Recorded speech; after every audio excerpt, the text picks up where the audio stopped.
The firefighter froze at the entrance, his gear reflecting the hellish glow. Protocol said it was suicide, but the man in the $1,000 suit didn't hesitate. He pushed past the line and vanished into the inferno. He wasn't there to fight the fire. He was there to find the two children trapped on the 3rd floor. That man was Antonio Rossi, a name that struck fear into the heart of the city for 2 decades. Not a hero, but an alleged kingpin. His world was built on violence and shadows, not charity. So why did he run toward a death trap every trained professional refused to enter? The answer would expose a truth buried deeper than anyone imagined and reveal that the real fire had been burning for years. The call came in at 2:17 in the morning to a 6-story walk-up in Brooklyn's Red Hook. Flames were already blowing out of windows on the 3rd and 4th floors. The first engine on scene reported a possible entrapment, neighbors screaming about 2 kids alone in apartment 402. Among the first responders was firefighter Mike Rivera, a 14-year veteran. His ladder company was assigned to search and rescue, but when he reached the 4th floor landing, the conditions were what firefighters call unsurvivable. The heat was a physical wall. The smoke was a rolling, pitch-black oil slick. Visibility was 0.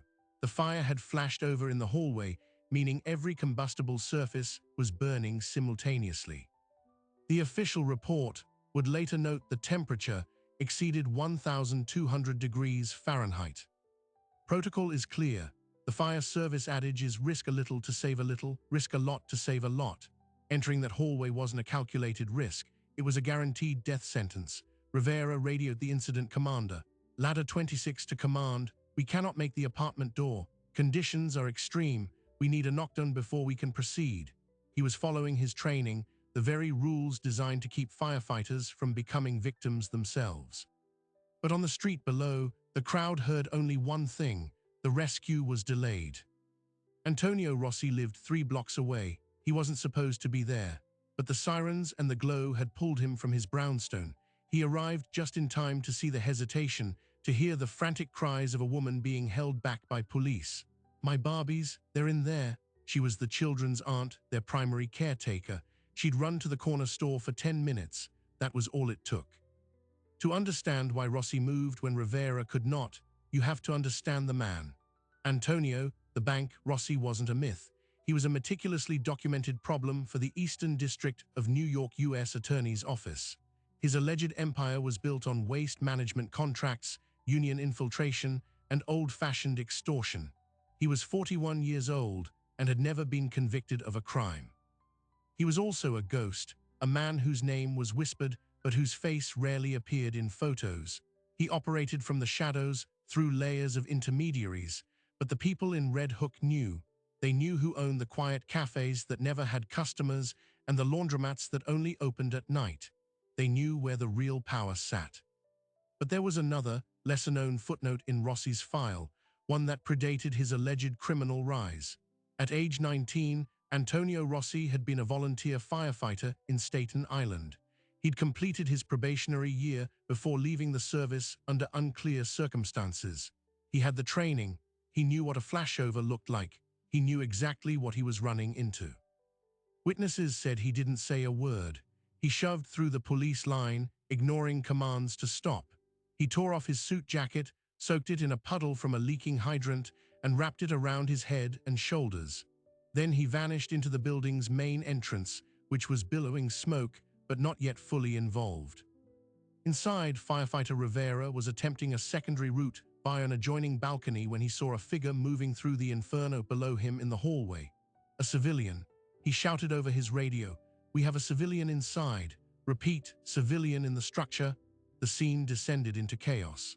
The incident commander ordered an immediate, aggressive interior attack to protect the idiot who just compromised everyone's safety. Rossi, using muscle memory from 2 decades prior, stayed low beneath the thermal layer. He crawled, one hand on the wall, counting door frames. Apartment 402. The door was hot to the touch, but unlocked. He kicked it open. The apartment was filling with smoke, but the fire hadn't fully penetrated yet. He found the children in the smaller bedroom, a boy and a girl, unconscious on the floor near the window where they'd likely collapsed trying to get air. He scooped them up, one under each arm, their small bodies limp. The return was where luck, or something else, intervened.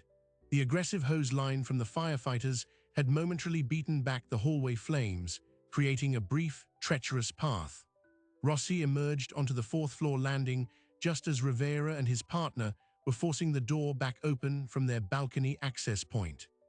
The image was captured by a news photographer across the street, a man in a soot-blackened white dress shirt, sleeves rolled up, face streaked with ash and determination, carrying two tiny, lifeless-looking children.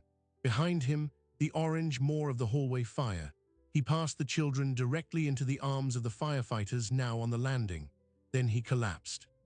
The medical report stated Rossi suffered second-degree burns on his hands and forearms, severe smoke inhalation, and carbon monoxide poisoning requiring hyperbaric oxygen treatment. The children, 5-year-old Leo and 4-year-old Sophia, were rushed to the hospital in critical condition. They would survive. The press dubbed him the Mafia boss hero. The narrative wrote itself, the criminal with a heart of gold. The fire department, however, launched an immediate internal investigation. Firefighter Mike Rivera was placed on administrative duty. The question wasn't just about protocol, it was about optics. A civilian, a known alleged crime figure, had done what city firefighters had not. The mayor gave a press conference praising the selfless act of a bystander. The fire commissioner stood beside him, his smile tight. But here where the story twists. The fire marshal's investigation into the origin of the blaze was routine until it wasn't. The initial assumption was faulty wiring in the building's ancient walls, but the evidence pointed to an accelerant. This was no accident. The fire in apartment 402 had been set intentionally, and the target, it appeared, wasn't the building. It was those two specific children. The cliffhanger wasn't why the firefighter hesitated. It was why someone wanted those kids dead. And what did Antonio Rossi know that made him run into a murder scene? The arson report landed on the desk of Fire Marshal Elena Cruz 72 hours after the fire. The lab results were unequivocal. Traces of a chemical accelerant, a fast-burning compound favored by professionals, were found in a pore pattern originating at the front door of apartment 402. Someone had sealed those children inside and lit a match. This changed everything. The investigation was immediately reclassified from accidental to attempted homicide. The NYPD's arson and explosion squad took the lead, with Cruz as the liaison. Their first stop was the hospital to re-interview the children's aunt, Maria Flores. She was shattered, overwhelmed by guilt and the new knowledge that her trip to the store had nearly been the final ingredient in a murder plot. She had no enemies, she insisted. She was a home health aide. The children, Leo and Sophia, were her sister's kids. Their mother, Isabella, had died from an overdose 18 months prior. Their father was never in the picture. They were just kids who would want to burn two orphans alive. The police had another, more uncomfortable question. What was Antonio Rossi's connection to them? Surveillance footage from a bodega down the block showed Rossi entering the building not at 2:17 a.m., but at 1:45. He was inside for approximately 12 minutes before the first flames were reported. The timeline was damning. Was he there to set the fire, or was he there to stop it? Rossi, recovering in a private hospital room under police guard, refused to speak to detectives. He invoked his right to an attorney. His lawyer, a sleek and formidable woman named Claudia Vance, issued a statement praising her client's heroic actions and condemning the police for casting aspersions on a man who saved two innocent lives. The public, fueled by tabloid headlines, was largely on Rossi's side. The narrative of the redeemed gangster was too potent to ignore. But Marshal Cruz wasn't looking at headlines. She was looking at fire patterns and witness statements. One detail nagged at her. Multiple neighbors reported seeing a dark sedan, maybe a Lincoln, idling near the building's service alley in the hour before the fire. It didn't belong to anyone on the block. The description was vague. Then she found it, a traffic camera 2 blocks away, its lens just catching the alley's mouth. The footage was grainy, but it showed the car. And it showed a figure approaching the passenger window. Just before 1 a.m., the figure's face was obscured. But the build, the posture, the distinctive way he carried himself, it matched Rossi. She took this to the lead NYPD detective, a weary veteran named Carlson. He was at a meeting, Cruz argued, right before the fire. That car isn't from the neighborhood, that was a business meeting. Carlson was skeptical. His business is alleged racketeering and extortion, not child murder. This doesn't fit his profile, even the worst version of it. But Cruz pressed. What if the kids weren't the target? What if the target was him? Her theory was chilling. The fire was a message or a trap. Lure Rossi to the location, maybe with a phone call about a threat to the children, then ignite the building with him inside. A 2-for-1 assassination that would look like a tragic accident. It would explain his premature arrival. It would explain why he went in so recklessly. He knew exactly what was happening because he'd been set up. But it raised an even darker question. Who were these children, really, that they could be used as bait for a man like Rossi? While the police wrestled with motives, the institutional fallout was accelerating. The fire department's internal review was a pressure cooker. Firefighter Mike Rivera was facing not just administrative duty, but a potential disciplinary hearing for failing to attempt a rescue. The firefighters' union was preparing for a war. They argued Rivera's decision was textbook, following the nationally recognized risk versus gain model that keeps firefighters alive. "We are not suicide squads," the union president stated bluntly. "A dead firefighter saves nobody." But the court of public opinion is not ruled by textbooks. A poll showed 60% of New Yorkers believed the firefighters should have attempted an immediate entry. The mayor's office, sensing a political crisis, began quietly distancing itself from the fire commissioner. The hero narrative had a dark twin, the cowardice narrative, and the department was now strapped to it. This is where the first major pivot happens. A tenacious reporter for the New York Ledger, digging through old property records and obituaries, made a connection everyone else had missed. The children's mother, Isabella Flores, hadn't just died of an overdose. She had been a witness. 18 months ago, she was a cocktail waitress at a high-stakes poker game that was raided by the FBI. The target of that raid was a money laundering operation run through a series of shell companies. The alleged architect of those companies, Antonio Rossi's longtime rival, a man named Dominic, the accountant Ferraro. Isabella had agreed to cooperate.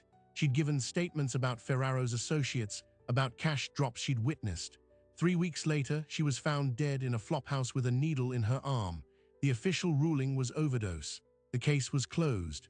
Her children were remanded to the care of her sister, Maria. They vanished into the system, two tiny, forgotten pieces of a failed prosecution. But someone hadn't forgotten.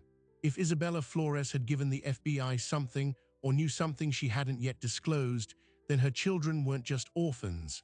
They were loose ends. And Rossi's alleged rival, Dominic Ferraro, had a notorious reputation for tying up loose ends, permanently. Marshal Cruz and Detective Carlson now had a working theory with a sinister logic. Ferraro, wanting to send a final, brutal message to Rossi and erase the last living link to a snitch, orders the hit on the children. Rossi gets wind of it, maybe through his own network, maybe through a corrupted police contact. He races to the building to stop it, arriving just before the arsonist. But he's too late to prevent the fire, only in time to run into it. He saves the kids, inadvertently making himself a public hero and painting a target on his own back larger than ever. This theory explained the arson. It explained Rossi's presence, but it created a massive problem for the NYPD. To prove it, they needed to flip Antonio Rossi. They needed the alleged crime boss to testify against a more ruthless one. And Rossi, from his hospital bed, was saying nothing. Pressure creates cracks. The first crack appeared in Maria Flores. Under protective custody, overwhelmed by fear, she broke down to a female detective. She confessed that a man had come to her apartment 2 weeks before the fire. He was polite, well-dressed. He said he was from a charity for children of deceased parents. He asked detailed questions about Isabella's life, her friends, her habits. He'd left a business card that she'd thrown away, but she remembered the name on it. It was a fake name, but the detective ran it through databases. It was an alias that had been used before, linked to a low-level operative known to work as a fixer for Dominic Ferraro's organization. This was the tangible link. The police now had a probable suspect for the arson, Ferraro's man. They had a motive, witness elimination. They had a means. All they needed was Rossi to connect the dots, and Rossi was due to be released from the hospital in 48 hours. Detective Carlson made his move. He went to the hospital alone without his partner. He stood in Rossi's room with its view of the city and laid it out plainly. They tried to burn those kids alive to get to you, to punish you. They used them as kindling in your war. You know it's Ferraro. And he won't stop. He can't. You're a hero now. That makes you an embarrassment to him. And you've seen his playbook. He doesn't send lawyers. Rossi, staring out the window, finally spoke, his voice raspy from the smoke damage. What do you want, detective? I want the man who set that fire. I want the man who ordered it. Give me Dominic Ferraro. Rossi laughed, a dry, painful sound. And then what? Witness protection, a new name in some desert town. You can't protect a parakeet from Ferraro. Then what was the point? Carlson snapped, his frustration boiling over. Why go in there? Why nearly die for them if you're just going to let Ferraro finish the job the next time? Rossi turned his head slowly. For the first time, the detached mask was gone. What remained was a raw, unfiltered exhaustion. The point, he said, each word deliberate, was that their mother once showed me a kindness when no one else would. A single act in a different life. I owed her a debt. The debt is paid. And with that, he closed his eyes, ending the conversation. He had given the detective a motive, but not a weapon. He had confirmed the connection to Isabella Flores, but refused to engage in the war. Carlson left the room knowing they were out of time. Once Rossi walked out of the hospital, he would either disappear back into the shadows or Ferraro would make another attempt. And the next attempt wouldn't be a fire, it would be a bullet. The bridge to the next disaster was built, and it was Detective Carlson who, checking his phone in the hospital lobby, saw the alert that made his blood run cold. The safe house where Maria Flores and the children were being kept had just issued a panic alarm. The call for backup was going out right now. The panic alarm from the Flores safe house wasn't triggered by an external breach. It was triggered from the inside. The uniformed officer assigned to guard the apartment's interior had drawn his service weapon and ordered Maria and the children into a closet. Then he called his real boss. By the time Detective Carlson and a tactical team breached the apartment, the officer was gone.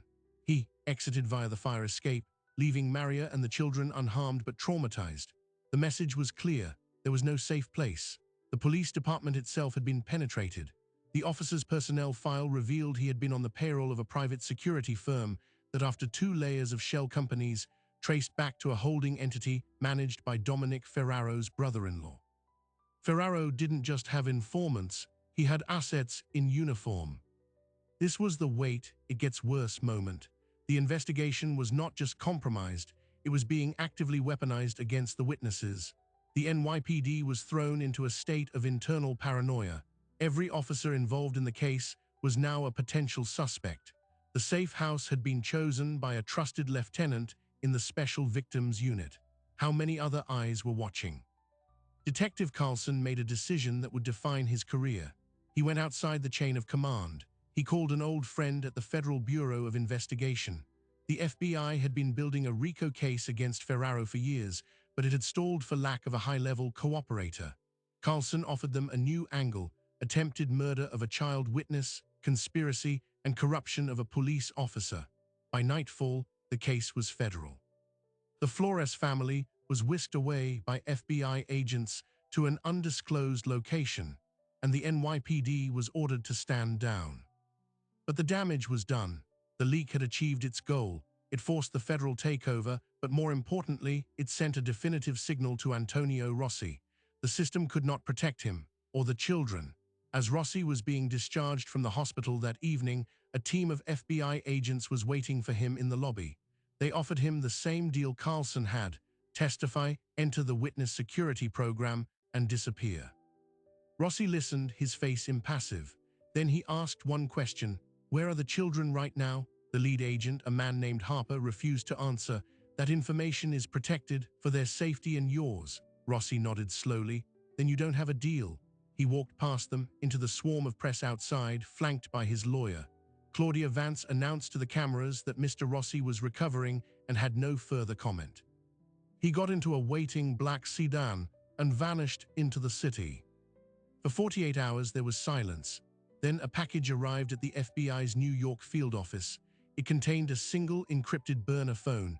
When Agent Harper powered it on, it rang immediately. It was Rossi. His voice was calm. "I don't want your program. I don't want a new life. I want Ferraro off the board, permanently. And I want the children placed somewhere even you can't find, with a trust fund that can't be traced. You get me Ferraro on federal charges that stick for 3 lifetimes, and I'll give you the ledger." The ledger. For years, the FBI had heard rumors of a single physical ledger where Rossi recorded every payment, every kickback, every laundered dollar.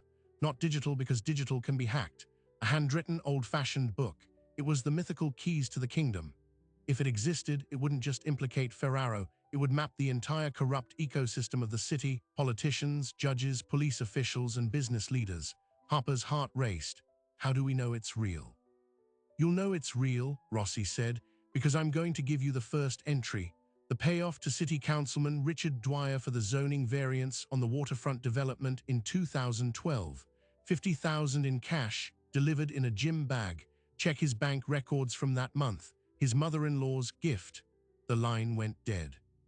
The FBI scrambled. They pulled Dwyer's financials. Sure enough, a $50,000 deposit into a joint account held by his mother-in-law, dated 3 days after the zoning vote. The money was listed as a family gift, but the timing was impossible to ignore. The ledger was real. But here, where the second major pivot reframed everything. The FBI's forensic accountants, now working backwards from the Dwyer lead, found a series of irregular payments flowing through a charity fund. The fund's stated purpose was to support families of fallen firefighters.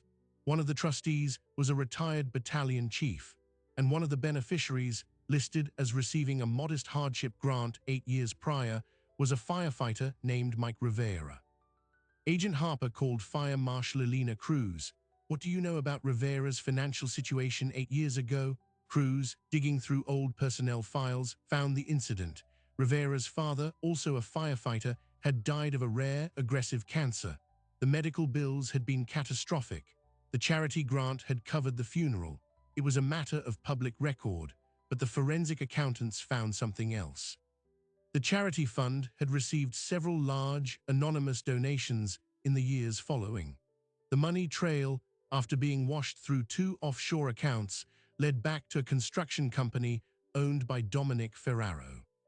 The implication was staggering. Ferraro had been funding a firefighter's charity for years. Why? Influence, goodwill, or something more targeted? Cruz and Harper confronted Rivera at his home, where he was still on administrative leave. They laid out the connection.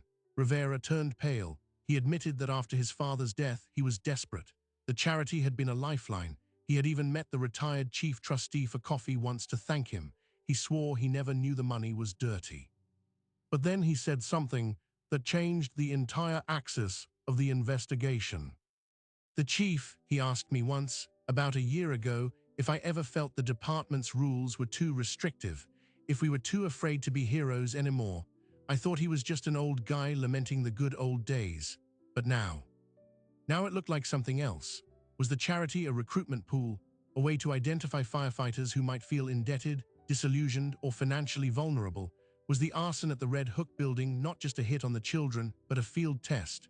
A way to create a scenario where a firefighter's hesitation could be spotlighted, turning public opinion against the department and creating an opportunity for a privately funded, more effective emergency response force. Ferraro owned security companies. He stood to make millions on city contracts if public trust in the FDNY eroded. This was the "it gets even bigger" moment. The fire wasn't just a mob hit. It was a potential piece of a long-term, sophisticated strategy to destabilize a public institution for private profit. And firefighter Mike Rivera, the man who followed the rules, might have been an unwitting pawn in a game he never saw coming. The stakes had just exploded from a single arson murder to a conspiracy threatening the integrity of the city's first responders. Agent Harper had a critical decision: pursue Rossi's offer and take down Ferraro with the ledger, or pursue this new, wider conspiracy and risk losing Rossi as a witness forever. He chose both. He greenlit the deal with Rossi, but he also assigned a secret task force to investigate the charity, the retired chief, and any other firefighters who might have been approached. They had to move fast, because Rossi, now operating in the open, was about to make his move. The encrypted phone rang again. Rossi's instructions were precise. He would hand over the physical ledger at midnight at the same Red Hook pier where he used to oversee off-the-books cargo shipments years ago. He would come alone. The FBI could have as many agents as they wanted hidden in the surrounding area, but if he saw even a hint of NYPD presence, the deal was off. He didn't trust a single cop in the city anymore. Harper agreed. He mobilized 24 agents, sniper teams, and surveillance. The plan was simple: secure the ledger, secure Rossi, and then move simultaneously to arrest Dominic Ferraro at his home in Long Island. They had the warrant ready. It was the culmination of a decade of work. But as the teams took their positions that night, under cover of thick fog rolling in from the harbor, Agent Harper felt a deep unease. It was all coming together too neatly. Rossi was a chess player, not a pawn. And as the clock ticked toward midnight, a new figure appeared on the edge of their thermal cameras, approaching the pier from the opposite direction. A figure whose silhouette was familiar to every agent on the scene from the briefing photos. It was Dominic Ferraro. And he was walking toward the meeting point, alone. The two rival kings were meeting on the board, and the FBI suddenly realized they weren't the only ones who had set a trap. They were standing in the middle of one. On the fog-shrouded pier, Antonio Rossi and Dominic Ferraro stood 15 feet apart, two old wolves circling. The FBI sniper teams held their breath, fingers on triggers. This wasn't a handoff, it was a negotiation, and Rossi spoke first. "You shouldn't have touched the children, Dominic." Ferraro, a slim man in an overcoat, smiled without warmth. "I didn't touch anyone. A terrible accident, a tragedy. My heart breaks for them." His voice was smooth, practiced. "You, on the other hand, look terrible. The papers say you're a hero. How does that feel?" "I know about the charity," Rossi said, ignoring the jab. "The Firefighters Fund. You've been planting seeds for a long time. This was supposed to be the harvest, wasn't it? Discredit the department. Create demand for your private security. But you got greedy. You tried to make it personal." Ferraro's smile faded. "Everything is personal, Antonio. You took what was mine. You forgot your place." In the surveillance van, Agent Harper listened, stunned. Rossi was baiting Ferraro into a confession on federal wires, but Ferraro was too careful. "I took nothing," Rossi said. "I walked away. That's what you couldn't forgive, that I chose to be nothing instead of being your lieutenant." He took a step forward. "The ledger isn't here. It's already somewhere safe, with instructions. If I don't call a specific number by 2 a.m., it gets opened. And everything you've built, every judge, every councilman, every cop on your pad, it all burns down with you." This was the play. Rossi hadn't come to trade the ledger for his freedom. He'd come to trade it for a definitive end. Ferraro had to walk away forever or be destroyed. Ferraro chuckled, a low, dangerous sound. "You always were dramatic, but you're forgetting one thing." He gestured vaguely toward the city. "I own the narrative, the heroic Mafia boss. The public already wonders, what if new evidence emerges? What if you were seen buying the accelerant? What if the poor, grieving aunt remembers you threatening her sister? A few planted whispers, a leaked document. Your hero's story becomes a cover-up. And then who protects the children from you?" It was a standoff of mutually assured destruction, and it was exactly what the FBI needed. On Harper's signal, the lights flooded the pier. Amplified voices boomed, "FBI, hands in the air, down on the ground." Dozens of agents emerged from the fog and surrounding structures. Ferraro looked at Rossi with pure, undiluted hatred. "You called the cops. You're a dead man walking." Rossi simply put his hands up.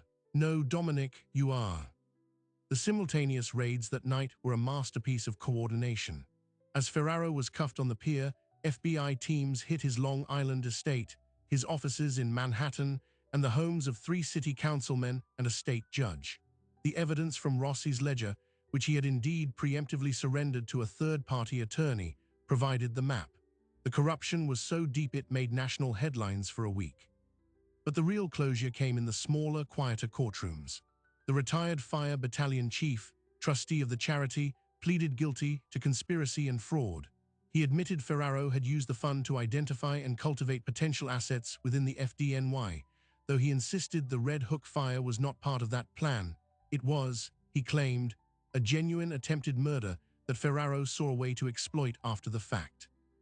Firefighter Mike Rivera was fully cleared of any wrongdoing, his name cleared by the internal investigation which ultimately vindicated his protocol-based decision. He returned to active duty, but the experience changed him. He later transferred to the Fire Academy, where he now teaches a course on risk assessment and the psychological weight of rescue decisions. Children, Leo and Sophia, along with their Aunt Maria, entered the witness security program. They were given new identities and relocated far from New York. The trust fund Rossi demanded was established anonymously through a complex international arrangement that even the FBI cannot fully trace. The last report, filed by their U.S. Marshal, stated they were thriving, their trauma addressed by dedicated therapists. They have no memory of the fire or of the man who carried them out of it. And Antonio Rossi, he never entered the program. He testified for 3 days against Dominic Ferraro in a sealed courtroom. His testimony, corroborated by the physical ledger, was devastating. Ferraro was convicted on 47 counts, including racketeering, conspiracy to commit murder, and corruption. He received a sentence of 120 years without parole. After his testimony, Rossi walked out of the federal courthouse a free man. The deal was immunity for his past crimes in exchange for his cooperation. The U.S. attorney stated that the value of his testimony in dismantling a major criminal enterprise and its corrupt infrastructure outweighed the interests of prosecuting him. Claudia Vance, his lawyer, called it justice, recognizing a debt paid in full. But the final, surprising detail came 6 months later from an unexpected source. Fire Marshal Elena Cruz, sorting through the evidence from the closed arson case, requested the original autopsy report for the children's mother, Isabella Flores. The medical examiner had noted a single anomaly, a rare genetic marker in her toxicology report. Out of sheer procedural diligence, Cruz ran it through a database. It matched a marker found in an old, unsolved DNA sample from a crime scene over 20 years old, the murder of a potential witness in Rossi's very first racketeering trial. The witness had been killed before he could testify, a crime officially attributed to persons unknown. The DNA wasn't Rossi's, but the genetic marker suggested a close familial relation. A brother, perhaps. Cruz took her theory to Agent Harper, who had the authority to request a definitive test. They exhumed Isabella Flores' body. The results were conclusive. Isabella Flores was Antonio Rossi's half-sister, a secret he had kept from everyone, including, it seemed, from her. They shared a father who had abandoned both families. Rossi had known about her, watched from a distance. Her attempt to testify against Ferraro had put her in danger. He had tried to warn her to protect her, but he was too late. Her death was ruled an overdose, but Rossi knew it was a hit, and her children. They were his only living blood relatives. This was the true debt. This was the kindness. It wasn't a random act from a waitress in a past life. It was the last shred of family he had left. When Ferraro targeted the children to punish him, he wasn't just tying up loose ends. He was annihilating Rossi's last connection to anything human. Running into that fire wasn't about being a hero. It was about being an uncle. Rossi, when asked for comment through his lawyer, did not confirm or deny the relationship. He had already disappeared. Some say he left the country. Others say he's still in the city, watching from new shadows. The only thing known for certain is that he is gone. The fire at the Red Hook walk-up was ruled an arson, committed by a now-convicted associate of Dominic Ferraro. The building has since been repaired. People live there again. The story faded from the headlines, replaced by new scandals, new heroes, new tragedies. But the question from that first hellish night was finally answered. The firefighter refused to enter because the rules said entering was suicide. The Mafia boss ran in because some debts are so profound, they rewrite all the rules. One man was bound by the protocol that keeps society functioning. The other was bound by a blood tie that existed outside of society altogether. In the end, both men were trapped by their own codes, and 2 children lived because of it. The system worked, and it failed all at once. The bad man went to prison forever. The worse man walked free. The good man was scarred but vindicated, and the innocents, against all odds, were saved. There is no moral to this story that fits on a placard. There is only the complicated, messy, and undeniable truth. Sometimes, darkness is the only thing that can fight the dark. So what do we do with a story like this? A story without easy heroes or clear villains, where the right thing and the legal thing were not the same thing. We live in a world built on systems and rules for a reason. They protect us from chaos. In 2021 alone, firefighters in the United States rescued over 2,100 people by following those rules, by making split-second calculations of risk and gain. Their protocol is the product of centuries of hard-learned lessons, written in the blood of those who rushed in when no one should have. Firefighter Mike Rivera was the embodiment of that system. He was right. And yet, we also live in a world of human beings, of debts and loyalties that exist in a shadow realm no rulebook can ever map. Antonio Rossi operated in that realm. His motives were not pure, but they were profoundly human. A debt to a lost sister, a duty to the only family he had left. He was wrong by every measure of the law and of decent society for almost his entire life. But in one single, defining moment, his wrongness created a right that the system could not. The lingering question isn't about who was the hero. It's about what we expect from the people we task with protecting us. Do we want them to be flawless systems or fallible humans? The firefighter who hesitates might be saving his own life to save 10 others tomorrow. The criminal who acts might be saving 2 lives for reasons we can never condone. The world is not binary. It is a spectrum of grays, and sometimes the light comes from the most unexpected, darkest corners. The children, Leo and Sophia, are growing up somewhere under new sky with new names. They will likely never know the full truth of the fire or the war that raged around them. They are the only pure victory in this entire messy tale. They are alive. And perhaps that is the only metric that truly matters in the end. We are left with a chilling, beautiful paradox. Sometimes the very flaws in our system, the gaps, the hesitations, the rigid rules, create the space for a different kind of salvation to occur. A salvation that is messy, morally ambiguous, and utterly, undeniably real.